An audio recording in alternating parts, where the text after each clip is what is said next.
Hello दोस्तों, आप सबका मेरी चैनल भक्ति एजुकेशन में हार्दिक स्वागत है। आज हम भगवान विष्णु के स्वप्न और शिव के स्वप्न के बारे में जानेंगे। तो चलिए शुरुआत करते हैं। इस कथा में हमें यह जानने को मिलेगा कि भगवान शिव और भगवान विष्णु दोनों एक ही है या दोनों अलग अलग है। तो चलिए जानते हैं। एक बार भगवान नारायण वैकुंठ लोक में सोए हुए थे। उन्होंने स्वप्न में देखा कि करोड़ों चंद्रमाओं की कांति वाले त्रिशूल डमरीधारी स्वर्ण परत कुशित सुरेंद्र वंदित सिद्धि सेवित त्रिलोचन भगवान शिव प्रेम और आनंदित तरीके से उन्मत्त होकर उनके सामने नृत्य कर रहे हैं। उन्हें देखकर भगवान विष्णु हर्ष से गदगद हो उठे और अचानक उठकर बैठ गए। कुछ देर तक ध्यानावस्था बैठे रहे। उन्हें इस प्रकार बैठे देखकर श्री लक्ष्मी जी पूछने लगी, भगवान आपके इस प्रकार अचानक निद्रा से उठकर बैठने का क्या कारण है? भगवान ने कुछ देर तक उनके इस प्रश्न का कोई उत्तर नहीं दिया और आनंद में निगम्न होकर चुपचाप बैठे रहे।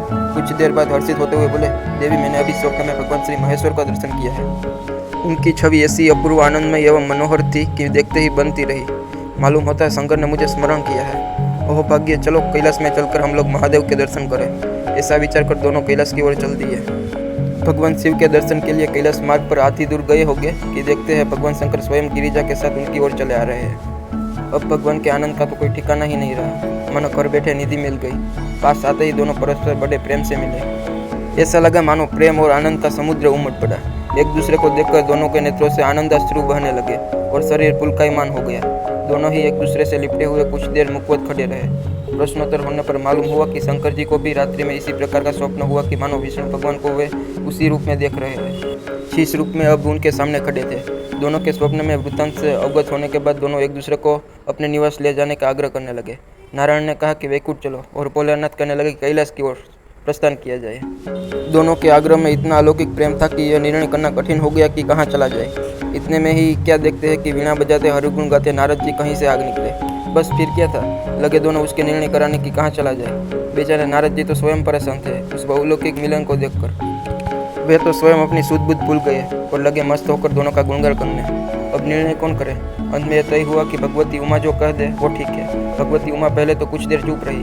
अंत में वे दोनों की ओर मुख करते हुए बोली, हे नाथ, हे नारायण, आप लोगों के निश्चल अनन्य एवं अलौकिक प्रेम को देखकर तो यही समझ में आता है कि आपसे निवास अलग अलग नहीं है। जो कैलाश है वही वैकुंठ है और जो वैकुंठ है वही कैलाश है। केवल नाम में ही भेद है। यह नहीं, मुझे तो ऐसा प्रतीत होता है कि आपकी आत्मा भी एक ही है, केवल शरीर देखने में दो है। और मुझे तो स्पष्ट लग रहा है कि आपकी भाया भी एक ही है। जो मैं हूँ वह लक्ष्मी है और जो लक्ष्मी है वही मैं हूँ। केवल इतना ही नहीं, मेरी तो अब यह दृढ़ धारणा हो गई कि आप लोगों में से एक के प्रति जो द्वेष करता है वह मानो दूसरे के प्रति ही करता है। एक की जो पूजा करता है वह मानो दूसरे की भी पूजा करता है। मैं तो यह समझती हूँ कि आप दोनों में जो भेद बनता है उसका चिरकाल तक घोर पतन होता है। मैं देखती हूँ कि आप मुझे इस प्रसंग में अपना मध्यस्थ बनाकर मानो मेरी प्रवचना कर रहे हैं, मुझे असमंजस में डाल रहे हैं, मुझे बुला रहे हैं। अब मेरी यह प्रार्थना है कि आप लोग दोनों ही अपने अपने लोक को पधारिए। श्री विष्णु यह समझे कि हम शिव रूप में वैकुंठ जा रहे हैं और महेश्वरी माने कि हम विष्णु रूप में कैलाश गमन कर रहे हैं। इस उत्तर को सुनकर दोनों परम प्रसन्न हुए और भगवती उमा की प्रसन्नता करते हुए बोले।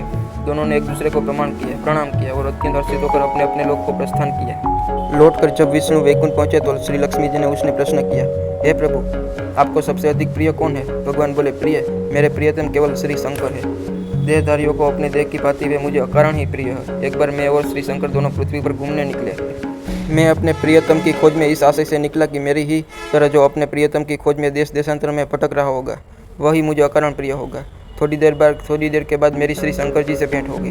वास्तव में मैं ही जनार्दन हूँ और मैं ही महादेव हूँ। अलग अलग दो घड़ों में रखे हुए जल की भांति मुझ में और उनमें कोई अंतर नहीं है। शंकर जी के अतिरिक्त शिव की चर्चा करने वाला शिव भक्ति मुझे अत्यंत प्रिय है। इसके विपरीत जो शिव की पूजा नहीं करते हुए मुझे कदापि प्रिय नहीं हो सकते। इस तरह जो शिव की पूजा करता है वह वैकुंठवासी विष्णु को भी स्वीकार है और जो विष्णु की वंदना करता है वह त्रिपुरारी को भी मना लेता है। ऐसी और दिलचस्पी पौराणिक कथाओं के लिए सब्सक्राइब कर दो।